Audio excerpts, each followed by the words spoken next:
Panel of female leaders who all work from Bellworks right here.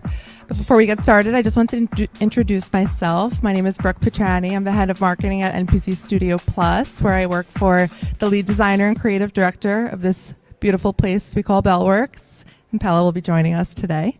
So I just wanted to remind everyone that we have some coffee and tea behind all the seating, and that's all for you to enjoy. We also have some giveaways from our friends at Atrium. And as always, be sure to tag Bellworks on social media and your posts and stories today. We'd love to see everything from your POV.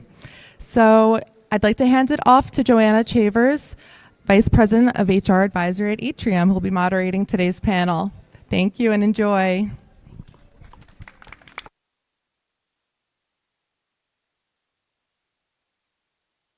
Thanks, Anna. Hello. Thank you, Brooke. It's a pleasure to be here. So Joanna Chavers with Atrium. We're up on the 4th floor here. We've been at Bellworks for about 6 years, so I'm so excited to be part of this panel with these lovely ladies. I'll go in order with me just introducing them, but a little bit about what I do at Atrium. I'm the head of internal talent acquisition and HR advisory services, and also support the NFL for retired players and how they transition out of their career. So a bunch of different hats, but there's some fantastic ladies with me as well. So without further ado, Janine Savarese, the CEO of NextTech Communications. Would you like to introduce yourself more? Sure, thanks. Hi, everyone. I'm Janine Savarese, the founder and CEO of NextTech Communications. We're a PR firm based in Bellworks. I'm also the chair of the Institute of Public Relations Elevate Committee, and I founded the NJ Women in Tech and Business Forum, which we hold here at Bellworks. This will be our 3rd year coming up. So thanks for coming. Awesome. And next to her is Christine Spigai, the president and co-founder of On the Mark Communications. Hi. Good afternoon, everybody. Thank you for coming out to hear what we had to say today. I am the president and co-founder of On the Mark Communications. We're here on the 3rd floor. We're a full-service marketing firm. My sister and I founded the company 25 years ago. We're celebrating a big anniversary, and we're very proud to have 12 fabulous, talented women on our team. That's our entire team, all women, and we're awesome. Thank you. Love that. And last but not least, Paola Zamudio, CEO and founder of MPZ Studios, lead designer and creative director of Bellworks. Thank you. Yes, I'm Paola. I'm the founder of my firm called NPC Studio Plus, and I started my firm as an interior design firm 11 years ago. And one day I walked into this building and it was empty, and I had the honor to start designing for this building and creating the spaces that you see today. And then my firm organically developed into a creative firm because now I have branding, visual arts, events, social media, marketing, all under my team. And we do everything that you see Bellworks related. That's us. And I think you met some of my team. You met Brooke, obviously. She's the head of marketing, and I think she knows a lot of tenants and people here. But yeah, it's all about, community, design, and creating moments for us. So yeah, that's me. You do a marvelous job. Thank you, Christine. Thanks, Paola. And being women here and going through our careers and having a lot to share, I wanted to jump into our first question to share with you all. So Janine, what is your greatest success story or learning lesson you can impart on the crowd? So I'd say my greatest success story is where I am now. It took about 10 years to get here. I've started 2 other firms, and this one, it's really about the team. So I'm most proud of the people that not only work on our team at NextTech, but the clients that we serve, and having worked with not only some of my team members, but clients for almost 25 years, it's really become, a big part of my life, and learning and being able to work with them every day. That's awesome. I'd say the biggest lesson learned is that failures are actually opportunities. So as I mentioned, I went out on my own. This was my 3rd time. And, you just keep going and embracing the risk and the opportunity and just pushing yourself. So I would say that's the biggest lesson learned, because I probably wouldn't have thought I would go out for the 3rd time. And I did. Yeah, that's awesome. A lot of fortitude there. Christine? Well, for me, just mentioning again that this is our 25th anniversary. Hard to believe. Time goes by so quickly, and there have been a lot of lessons along the way. But I think that would have to be coming to this point and having such an amazing team of talented women, creative women, and such wonderful clients. That is our success story. In terms of lessons learned, there's been a lot of hiccups along the way. I think back to maybe halfway through our company's growth, I had a misstep, a literal misstep, where I wasn't paying attention to where I was walking, and I actually fell, and I hurt myself, and I broke my leg, and my biggest thought was, what's going to happen to the company, right? Because I thought with me being out, and I had to have surgery, and it was a big deal, and I was out for many months, my biggest concern was obviously my health, but what was going to happen to the business? And we had just hit our stride, and I was very concerned. And the lesson there is, I'm not the glue that holds it all together. I had talented people on my team. They came together, they rallied. The clients were understanding, they were helpful, and we got through it. And we were stronger than ever. And I think the lesson there is, even if there's something that happens, you have a fall, literally, just pick yourself back up and lean on other people, right? Well, and to just build on that point too, I think that's a great example of, especially as a leader and women, like we try to take care of everything and take it all on ourselves. And it really is not all about ourselves. It's about the people you surround yourself with. And that was another lesson that I learned this time going out, is the importance of having that kind of reliance on others and trusting them to be able to do their job and they're going to do it well, and you don't have to micromanage them. Yeah, absolutely. It's hard to relinquish that trust sometimes, but pays off in the end. Yes, they told me to pretend that they're my babysitters of my children and to just leave them alone. That's a good tip. Because I ran out of the house when they were little, no problem. So I just keep thinking that. I think for me, the biggest success is, and how to get there, is to have a vision. You have to have a vision. Whatever you want to do, just focus on that vision. And as simple as putting together a mood board or photos of what you want to create, it helps you guide yourself. It helps you either for design, for marketing, for events. I always had a vision of things. I mean, when I walk here, I had a vision. I knew, I heard what was the idea, but I knew what I wanted to create. And that's how I think things develop. And now we have Bellworks Chicagoland, and now Bellworks for Mammoth, which is, it shows you when there's a vision, things happen. That's one of my stories. But also, as we're talking a little bit about failures, I think important nowadays is to have a balanced life. I think that's super important, especially wellness, and know that there is time for everything, for work, but there's also personal life. Your body, your health is your new wealth. That's the truth. So I think that's very important. I think there was a moment in time that the hustle culture was super in, and we were pushing that message to women and young women, the girl boss, the boss babe. Yes, that's cool, but you don't have to burn yourself. You have to have a balanced life, and I think that's very important for everybody nowadays. 100%. And it's a great segue to my next question around this beautiful environment that we're all sitting in. And thinking about this building, and I know what impact it's had on me. I have 2 young children that have been at Montessori down the hall since they were 4 months old, and that's a game changer for me. But the question is, how has the new norm of flexible work environments played an effect on women? When this building opened and Atrium joined here, I was out of our Island office, and I did everything in my power to make sure that I got a spot in this office, because I knew how amazing it would be for work-life balance. And I'm grateful to Bellworks and all of the creative design behind it to get us here, because I think it's really changed the Monmouth County area for sure, and I'm sure Chicago. But Janine, I'm curious your thoughts on that. So I guess I would say, it's really important to take advantage of what surrounds us here. because there is so much.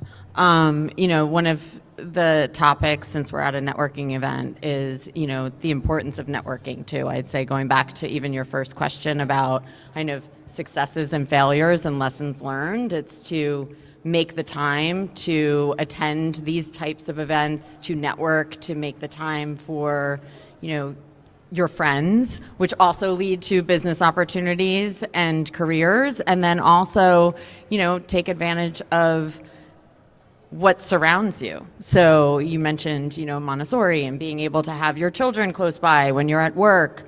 There are all these fitness studios here. I've known Christine from Salon Concrete since she started it many, many years ago in Red Bank. So it's really taking advantage of the ecosystem that surrounds you and getting involved and making sure you're involved. Yeah, I can't agree more. Christine? Yeah, absolutely. I think I certainly agree. And I think lessons learned, one thing COVID taught us, and as hard as that was for everybody, and how unexpected it was and how much it changed us, there are good lessons that came from that. And I think, old school business owner, 9 to 5, 5 days a week in the office all together, that was wonderful. And I think my sister and I thought that's how it always had to be, right? But then COVID came and, wait, what? We can't be together? And how is the business going to survive? And how are we going to do everything that we have to do on a daily basis? But you know what? We figured it out. And we realized that productivity doesn't have to suffer. You can have this hybrid model. And if you have good people, we talk about all the good people we have working around us, they will recognize that they can still get it done. And now we have this thing, Zoom, that I never had even imagined that I would be so comfortable on a Zoom. And it saves so much time, and that puts time back into your personal bank. Time that you can devote to something else that you love. And I think, to your point, when you come into your life and you feel fulfilled, there's that work-life balance. And that was, for us, a very big lesson out of COVID. And we've continued that model today and haven't seen any downturn in productivity. And as a matter of fact, maybe it's even lifted us up a little bit more and we feel a little bit more energized. So that's been a really big positive and lesson. Quickly, just for me as a designer, creating spaces where I see people collaborating, communicating, cross-pollinating, it's very inspiring, because it's not just design. Now you're creating a community, you're helping people develop. I see companies here working, like big companies with the small companies, collab, all these tenants, in events, and I love that. I think that's a great way to have a work-life balance, and I feel proud of that. So. I completely agree, and it based on your answer and you all being in the building, how are you using this building or just using your network to give back, help women in the community thrive, or women in your own company? Christine, you said you're mostly women in your company. Just curious if you've embraced any of that giving back through women. Yeah, I think for us, the way that I can help my team thrive is to allow for the creativity that exists here in Bellworks. And, we've done all kinds of, we've taken advantage of the basketball court, and we've taken advantage of the market, and we've done, different types of scavenger hunts here. So I think that's very important for team building. And, in terms of helping us thrive and talking back to, personal lives, we have adopted a positive Wednesday. And our team every Wednesday will sit around, that's our collaborative day here. So we'll sit around and we all go around and share one positive in our personal life and one positive in our professional life. And you know what it does? Even though we're remote the other days, it helps us connect and engage with one another. And I have some fascinating women on my team. Who's DIYing their dining room? Who's traveling and telling us about their latest adventures? I have someone taking guitar lessons, dancing lessons, amazing women. and really inspiring all of us. And I walk away from those and I'm like, wow, I should be doing a lot more because these women are they're thriving in their professional lives, and then they're taking on all of these challenges in their personal lives, which really inspires me to step out of my comfort zone. And I think that's what this is all about, right? Being women and working together, really challenging and pushing each other out of our safe space. And also, just to add to that, as women, we are nurturers and relationship builders by nature.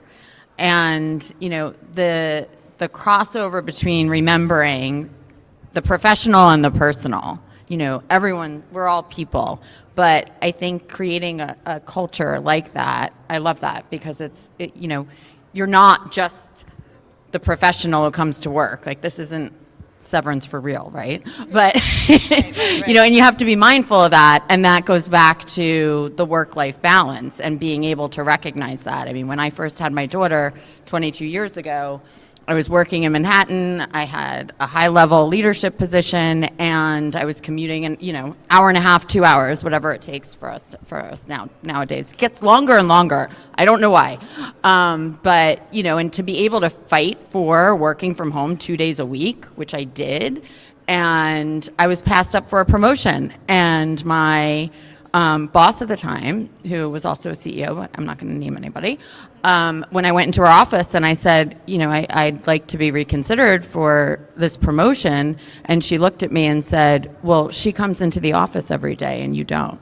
So I think going back to the one benefit that really came out of COVID is the acceptance to realizing that sometimes, actually, you can never leave the person at the door, because life is life, and that's where you have to support your team. And I have to say, I love the video that you guys did in your team with the Severance inspired. I told you we're creative. And I love it. I love it. It shows that you have fun and that you take time to create these moments with your team. And I saw it. I had this idea for my team. I said, we have to ask the tenants to do a Severance video, and you guys took it so seriously. I love it. I love that. So you could tell you lead authentically. You both do, and you have an emphasis on the balance, and that hasn't stopped you from excelling in your careers. And I think that's the really powerful message here. So on that topic, I'm curious, what are some strategies women can use to build strong professional networks in a male-dominated industry? Can I start that one? Yes. Okay, because I'm all about embracing the male, and I'll tell you why. Not for obvious reasons, but so most of my sponsors in my entire career have been men. So building on that anecdote I just shared. And I think, again, as women, we need to be mindful of the fact that, it's not about women versus men. It's really about, yes, like, do we still find ourselves falling into, a shortage of opportunities because of the way, the business world is, especially in a male-dominated industry. But, at one point, we were a woman, almost 100% women-only team, and Jack on my team is out there. Jack worked with all women, and now we're I think we split? We're split like 50-50. But it's not about that, and he's here to support me and helps with all of these women's initiatives. So it's about kind of looking at how, not if it's a man or a woman, but how do you build your career and how do you leverage what a man brings to the table versus what a woman would bring to the table as your sponsor, and your mentor. And for me, I'm very proud of having an all-women team, and I'll tell anybody who asks, I'll volunteer the information because I think it's special, right? Yeah. And there's a culture and there's a collaboration that doesn't exist differently. But personally, I've never felt a glass ceiling. I've never felt that I can't do something that would traditionally be done by a man. And that was just ingrained in me from a young age. And I think, it's about, am I better or can I be better than that individual at this skill? Or can I improve the skill so I can gain, a heads up in this particular area? And I think the one piece of advice I would give is, demographics aside, what is your skill? How can you hone it? How can you improve yourself as an individual and be the best person you can be? And then if that lands you the job, or if that gets you further, then great. And if it doesn't, if you want it, keep going. It's all about your personal growth, I think, not comparisons. Yeah, I agree. It's all about leadership, and doesn't matter if you're a man or a woman. It's what you bring into the table. And I do applaud my team of all women, and one man. They're all hard workers. They're all educated. They all work really hard to get their education, to finish, to continue learning. And I think it's all about that. It's like continue learning, keeping things fresh, and never settle in a way. Then I think that shows it can be a man or a woman. It doesn't really matter. Yeah, you all brought up great points, and I think as women we juggle a lot and we do a lot, and we can get there, and there's a lot of fortitude in all of your stories. Something we do at Atrium is personality assessments when people that are trying to find their next avenue or really deepen their understanding of who they are, is do those assessments with them and have them own their strengths. And I think to your point, right, when you know your strengths, you can really then leverage those in settings where you might feel like you're inferior to someone, or really shine with who you are and what's true to you, and that can be really fulfilling. So my next question, what initiatives have you seen that have enhanced your career growth? Or how did you break a glass ceiling if you didn't have one? Or if you did have one? I think for me is to be prepared to my meetings, to my work. Always be prepared. Once you're prepared, you can break any ceiling. You have the proof, you have the research, you have the work done, and it's hard to say no to that. So I think that's my biggest advice to anybody. Just be there on time, be prepared and ready to work. That's the main thing. Show up with your best self, right? Yep. Yeah, that's great approach to things. And I think to turn it away from me for a minute about, what I leveraged, I look to the young career women on our team and those who are, getting into their career even later in life, right? They are so fortunate today. We didn't have social media back when we were beginning. Social media is such a great tool, and to have access to tutorials and YouTube videos, people who can watch this today and hear from our pieces of advice, and even any kind of skill set, you can find something to teach you online, which is a huge benefit. And if you find you're coming up short or you're challenged in an area, you can have resources right at your fingertips, which I think is huge. I think network groups like this one and being able to take advantage of meeting other women and hearing their stories, that's another huge advantage for women today, or anybody who wants to begin and start a professional life. And I think seeking out others who are willing to be a mentor and share stories with you, and taking those and being able to, process them and how they show up in your own life is also very huge. And I think today's young people and those re-entering the workforce at any age, they have a lot of tools out there. You just have to, make yourself available to them. And just to continue on that, there's so many ways to connect with the people you admire nowadays. You can DM them, you can send them a message through LinkedIn, you can follow them, and I get a couple people reaching out because of my design or my Instagram, and it's genuine. You can tell they are admiring your work and they want to connect and they want to learn, and that is a way to nowadays network, even if you cannot do it in person, and it's following the people that you really want to connect with and you love their career, and be honest about it and say, hey, I want to follow you, I want to learn from you, and something might happen. And a great way to give back. Yep. Yeah. And I just say, don't be afraid to ask.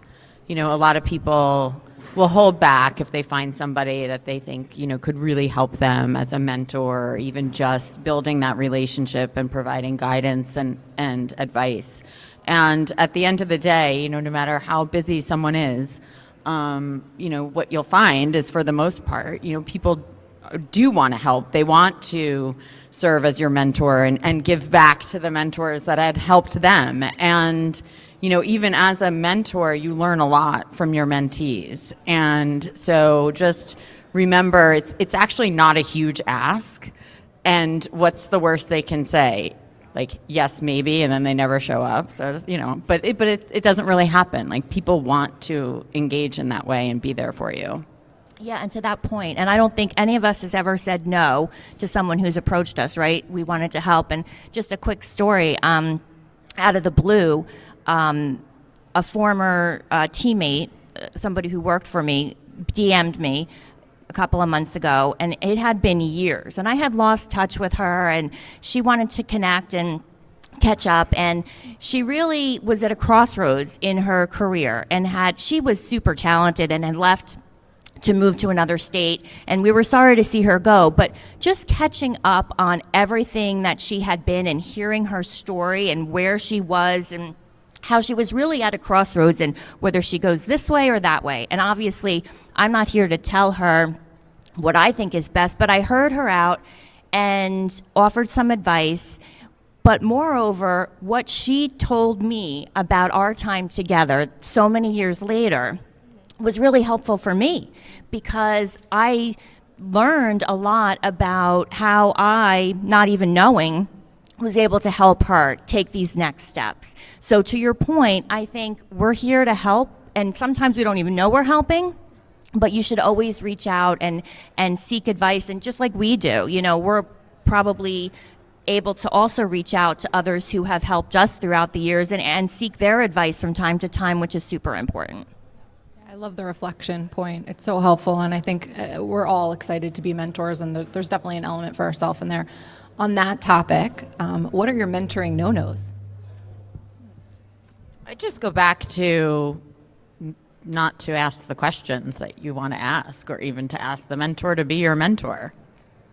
I had a conversation with a client who's very successful in sales, and he introduced me to his mentor. And I asked him, I said, "Oh, would you be my mentor?" And it just kind of came out, and he's like, "Do you really need one?" I'm like, "Who doesn't need a mentor?" "Yes, I need one. I want you to be one." So just don't be afraid to ask. He did. And then I'm the one that dropped the ball. So another mentoring no-no is don't drop the ball. If you ask them to be your mentor, show up. Oh, and one actual thing that he had said to me, which is so true too, and I'm the perfect example of what not to do in this situation, is, your mentors will hold you accountable. So that's the best part about it too, is if, you're going to ask them to spend time with you, you better show up prepared, which is why I haven't re-engaged in that conversation yet, because I'm not prepared. But I will be, and this is motivating me. So thank you all. I think for mentorship no-nos, this one is important because at NPZ, at my company, we have a mentorship program. And so everybody that works for me, they start as an intern and then they go into mentorship, and that's how they learn. And something that I like to be is very honest with them. So I'm not a cheerleader. I'm not applauding everything. I'm very, very on point on my feedback, because that's the way you learn. And you don't want to be creating a toxic, positive environment or everything's perfect. No, if it's not, you have to tell, this is not working. This works. And I like being very honest in these moments with my team, especially because I feel that's how we grow, and that's how you learn. And so that's very important. That's a major mentorship no. That's a great point of just being able to reflect and take that advice and sit with it. Yeah. And you have to want that out of the mentorship relationship. And I had mentors who did that to me. And that's how I learned. Yeah. That's how I have my life experiences. And sometimes there are those pains that give you the next layer. Sure. So, Yeah. So on that, Janine, did you want to? Well, I was going to just say, I too have had some very great mentors throughout my life. I've had some not so great ones. Just an example, my first job out of college was in PR, and Now I know where to come when we need additional hands. And I loved that job. And there were three owners of the agency, and the one owner tried to convince me that cleaning and organizing his office would be a great mentor experience. And I was 20 something, and I thought, wow, that doesn't seem like it. And so I actually went home and I asked my parents, great mentors, what do you think I should do about this? Because it doesn't seem like this is legit. And they helped me craft a nice response. And I think he appreciated me for that, for standing up and, very gently and respectfully saying, I think my time and talents could be used on a project instead. But, and I think that's important. Another lesson, right? You don't always have to say yes to everything, as long as you're thoughtful and respectful and appropriate in your response. There's a way to engage, even with a senior person. And what happened next? How did he respond? I think he was fine with it. And I think he was just trying to see if that would be something that he could get done, because his office was a wreck. It was a complete wreck. And maybe he got somebody else to do it, but I didn't do it. And I was there for a very long time. So did he end up being a mentor? In some respects, yes. He was very valuable, and he was a crazy genius, right? And I think that's why his office was such a mess, because he knew where everything was, but he taught me some things, sure. I love that. So on that topic, great segue, advice for your younger self and the women beginning or restarting their careers, what do you wish you knew? That you don't have to take on everything. So like Christine said, it's okay to say no, or it's okay to push back. And it's also okay to sometimes feel overwhelmed and to ask for help. I would say that, and that's something at any stage in life. I think, Greg, we all run into that, but especially when you're younger and you don't have that perspective. And I'd say, and you're trying to move up in your career and, impress your colleagues. And, it's okay to say, no, I can't do that, or that's not right for me right now. Or to say, can you give me more perspective on why you're asking me to do this? And to ask questions that will then provide you with the context that maybe you don't have when you are asked to do something. Yeah, those are great points. And I think also just start, one step is okay. Sometimes I think all of us, well, me, you can overanalyze something and think you have to wait for the perfect time. There's never going to be a perfect time for anything in life. When my sister and I launched the company 25 years ago, I was just in my 20s, late 20s. She was younger than me. And looking back now, I think, wow, how did we think that this was going to be, the best idea for us? But it turned out to be fantastic. And I think because we were naive, we didn't think through all the pitfalls and the challenges that they eventually cropped up. But we just did it. We just jumped in. And I think you're never fully ready, so just don't wait. And it's okay to make mistakes, right? We have a motto in our team: don't stop until you're proud. And that doesn't mean you're seeking perfection all the time, but be proud of your effort and be proud of the fact that you tried and you showed up the best way you could in that moment. And even if it wasn't perfect, even if you maybe missed a step, that's okay. You're proud and you've learned from that, and you'll continue to improve. Yeah. Well, I have a couple, but one that I tell my team and I tell myself a lot is ego is not your amigo. So yes, I think it's important to keep things humble, be humble. There's not every job is important. You know, I tell my team this is not a hierarchy. We are all like bringing fresh ideas. We work together, but definitely keeping that humbleness that it gives you like on your feet on earth and everything, especially in design and what we create. I love keeping that in my mind all the time. Ego is not your amigo. I love that. There's so many good points there. That's a great one. We as women take on a lot, and we can handle a lot. And I think as you're scaling in your career, that can be daunting and seem overwhelming at times. So, you know, to the point of being not afraid to fail, right? You miss 100. I know it's cheesy. You miss 100% of the shots you don't take, right? But give yourself some grace. I think that was my biggest learning lesson in growing and trying to raise a young family and be a wife and be a sister and a daughter and all of those things. And sometimes you just need to give yourself some grace and take a step back and reflect. Okay, on our last question, we're going to close out on a fun note here. Since we all work here at this beautiful building, what are your go-to spots? I'm sitting in it. I love this place. I love Barbella.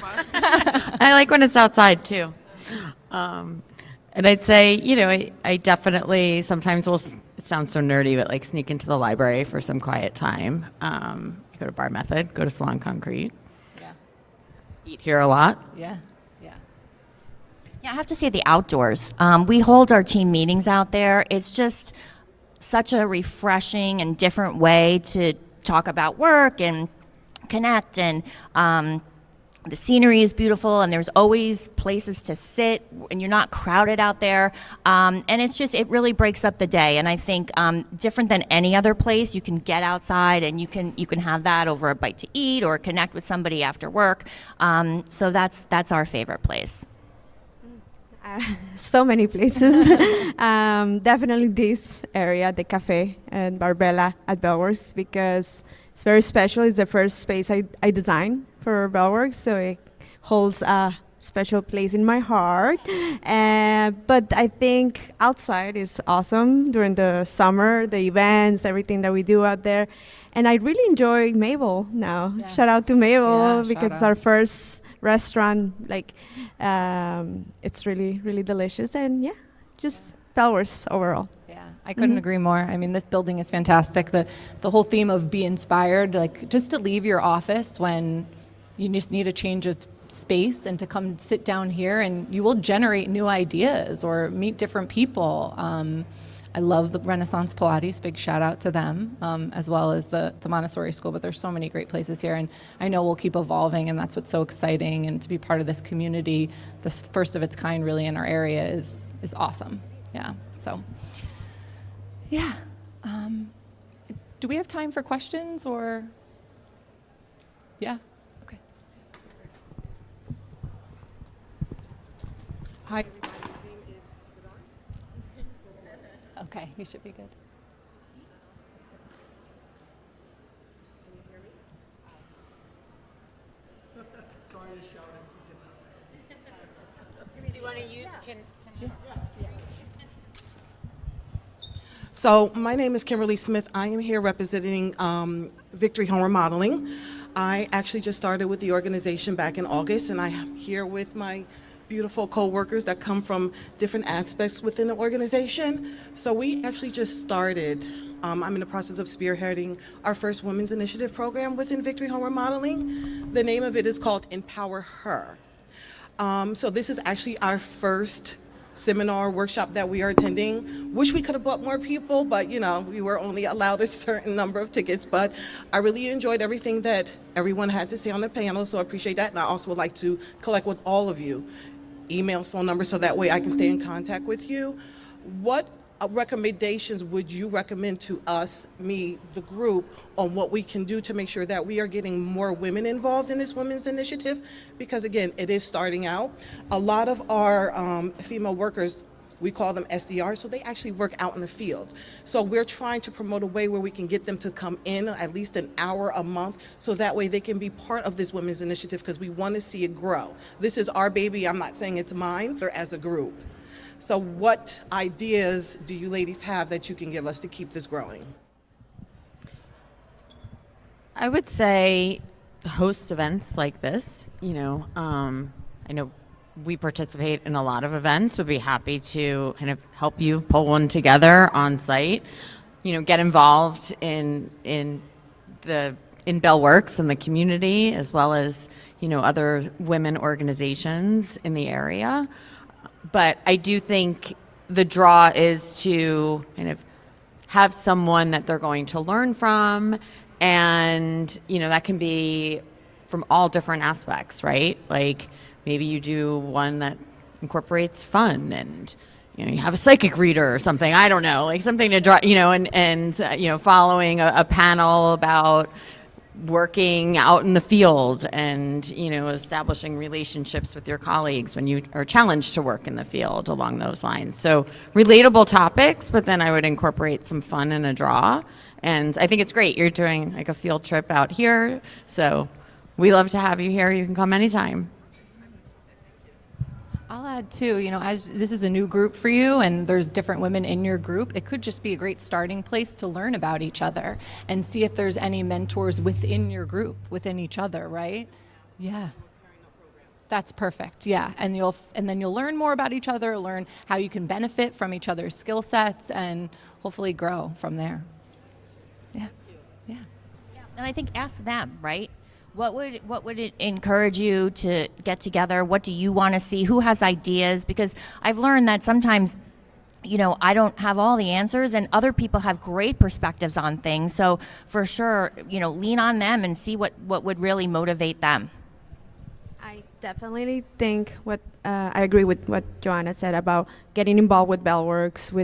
We have a calendar of events every month. It changes, and ask your team, what do they want to see? Who do they want to meet? Yeah. You.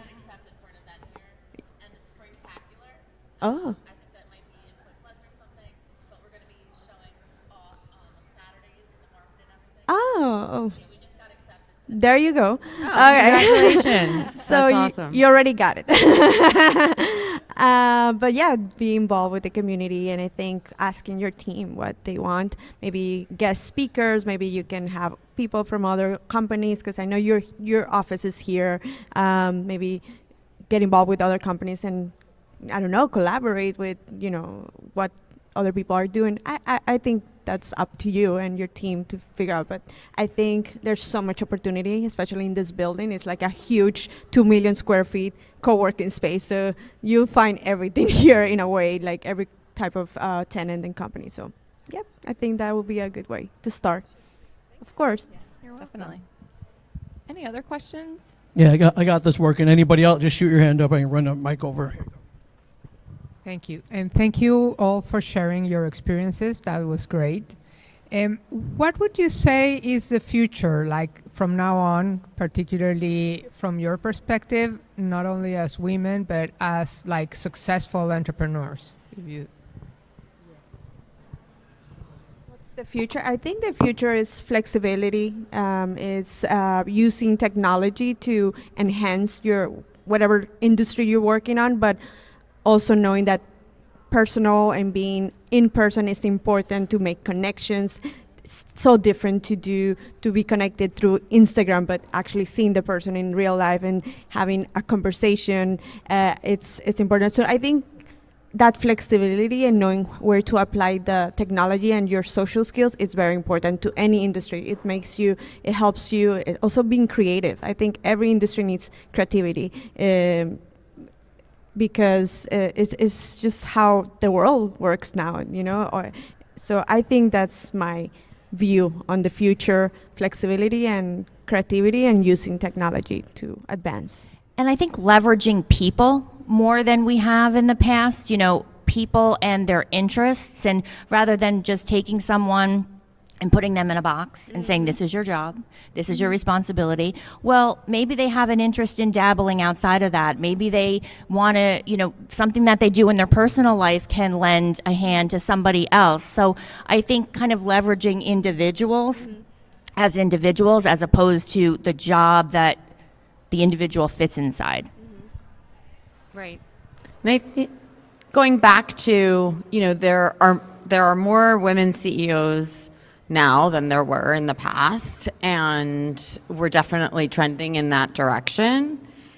When we think about the future, again, going back to, it's not necessarily just about men versus women, but how we as women make sure that we have a voice at the table and that we also speak up. So, raising your hand or putting your hat into the ring for a C-level position or the next level position that you might not think you're 100% qualified for. Like men, typically, there's data out there.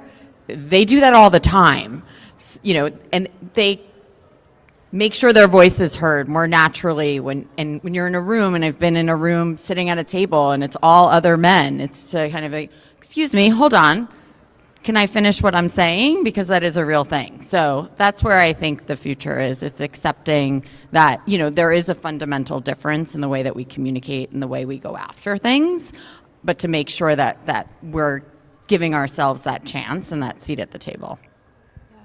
And I'll add, I'm hot off the press of a conference yesterday, so I was really inspired by a lot of their seminars, and a big focus of it was technology and how that's impacting the workplace and how do you leverage it, and are you going to be obsolete if you do? I don't think you are. I think if you start leveraging it now, especially AI, you're only going to be ahead of the curve, and you're going to carve out more time for yourself. And as women, we do a lot, and we hold a lot of different jobs. So use that to your advantage, but then also keep in your back pocket, to Paola's point, we're nurturers and we're communicators, and you'll always have that human element that technology won't. So foster that and develop that, and then rely on technology to do the things that your human connection can't. And one more thing, I think with technology, it's so helpful now to be able to connect to so many people and diversify your teams, the rooms, the everything that you're doing. And I think that's the beauty of it too, because having different mindsets, different backgrounds, different diversity in your teams, in your work, it gives a different layer. It's something different, and I think that's special, and that's going to be the future of it, to be able to bring together different backgrounds and diverse thought is Yep. huge. It's huge. Yeah. Any other questions? Anyone else? I'll run. I'm running back here.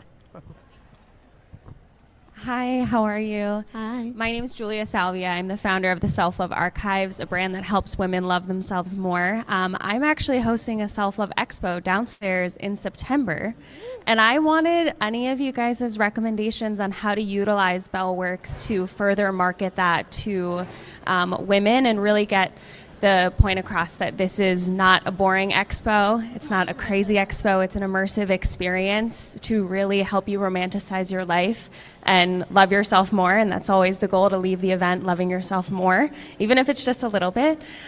So if there's any recommendations on how to utilize what Bellworks has here to offer, besides doing a ton of Severance-inspired TikToks, I'm on it, I'm already on it, I would love that. Well, absolutely. I think we can connect after the session. We have a marketing team here, and we can definitely figure out how to bring awareness to your event, because it sounds fabulous. Yeah. And great I want to plug go.